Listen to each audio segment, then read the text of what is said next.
Hello, I'm Scott Stephenson. I'm the president and CEO of the Museum of the American Revolution in Philadelphia, a relatively new museum. We've only been open for about 3 years now, but this is my 13th year on the job. I was the third employee and responsible for putting together the visitor experience here at the museum. Now, one of the most common questions that I get is, how do you make a museum from scratch? And so through a series of these posts, I'm going to take you around the museum and talk a little bit about the making of the Museum of the American Revolution. I'm standing in the Allen B. Miller Theater at the Museum of the American Revolution, which is the place where the museum's most precious object and our most moving media experience, Washington's war tent, takes place.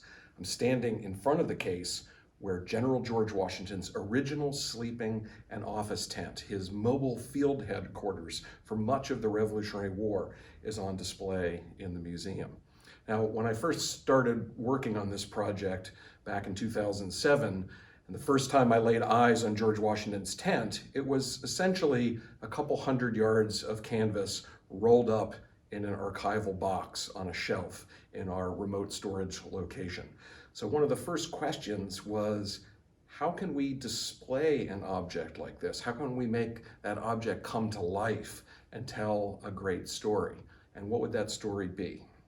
So as it's displayed in the museum, Washington's war tent looks very lifelike, as if it's set up in the field.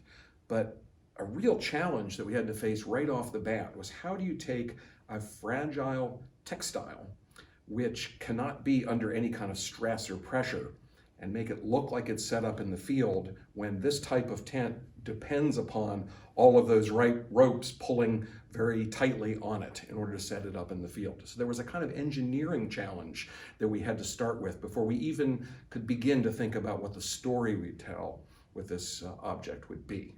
Now, we did two things right off the bat. We made a little 1/6 scale copy of the tent to sort of start to understand how the different parts worked with one another. Although you only see now the exterior, the roof and walls here, it in fact is a somewhat complex piece of architecture. There's an interior room that's also made from canvas, and we needed to understand how it functioned as a home of George Washington. We also worked with our friends at Colonial Williamsburg in Virginia through their historic trades program to commission a hand-sewn replica, stitch-by-stitch copy of Washington's war tent that would act as a kind of stunt double for the fragile original object and allow us to play around with ideas about how we display it in the museum.